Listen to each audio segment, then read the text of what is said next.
దత్తార్పణమస్తు. July 2026 10వ తారీఖు నుంచి 20వ తారీఖు మధ్యలో మీనరాశి ఫలితం. ముందుగా మీనరాశి గ్రహ సంచారం.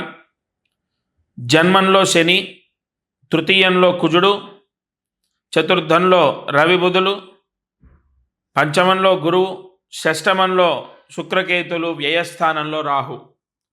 మీనరాశి వారికి రావాల్సిన డబ్బు డిలే అవ్వడానికి ఆస్కారం ఎక్కువగా ఉంది.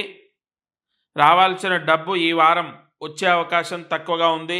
తద్వారా మీరు మానసిక అశాంతిని పొందే అవకాశం ఉంది.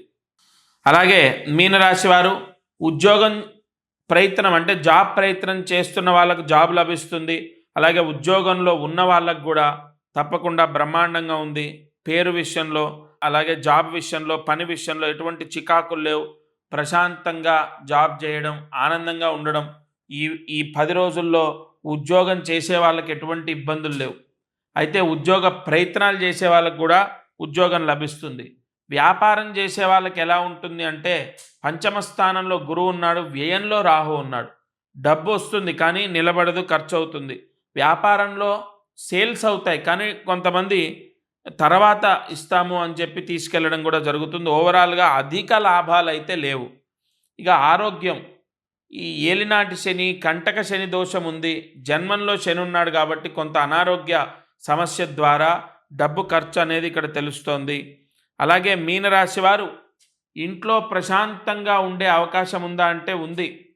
ఇంట్లో గొడవలు తగ్గుతాయి, చికాకులు తగ్గుతాయి, మనస్పర్ధలు తగ్గుతాయి.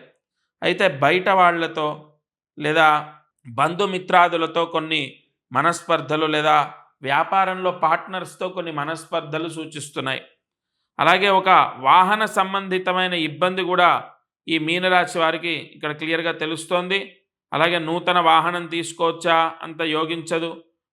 కొత్తగా వెహికల్ తీసుకోవడానికి కానీ లేదా పాత వెహికల్ సేల్ చేయడానికి కానీ ఈ 10 రోజులు అంత మంచి సమయము అన్నటువంటిది లేదు.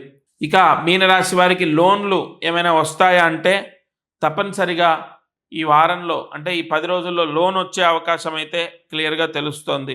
విదేశాల్లో ఉన్నవాళ్ళు మీనరాశి వారు ఎటువంటి ఫలితాలు పొందుతారంటే వాళ్ళకు వీసా ప్రాబ్లం తొలగిపోతుంది. ఉద్యోగం కూడా రావడం అనేది ఇక్కడ క్లియర్గా తెలుస్తోంది.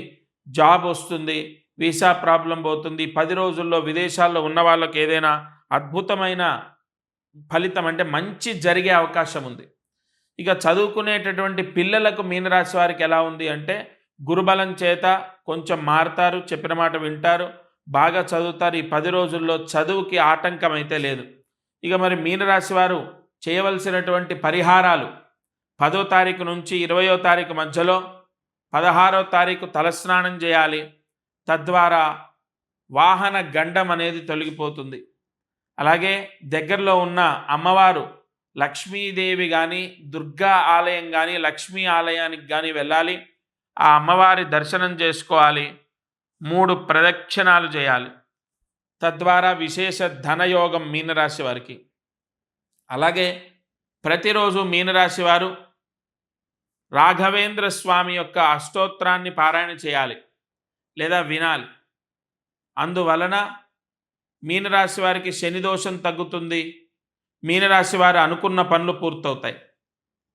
ఇక దగ్గరలో ఉన్న ఆలయంలో అర్చకుడికి అంటే బ్రాహ్మణుడికి ఒక చిన్న దానం చేసుకోవాలి. మీనరాశి వారు గోధుమలు దానం చేయాలి, ఒక 1/2 కేజీ. ఈ దానం చేసుకోవడం ద్వారా మీనరాశి వారికి పాంచభౌతిక దోషాలు తొలగిపోయి ఈ 10 రోజుల్లో గ్రహ అనుకూలత పెరుగుతుంది. మీరు ప్రశాంతంగా ఉండడానికి ఈ పరిహారాలు ఆచరించండి.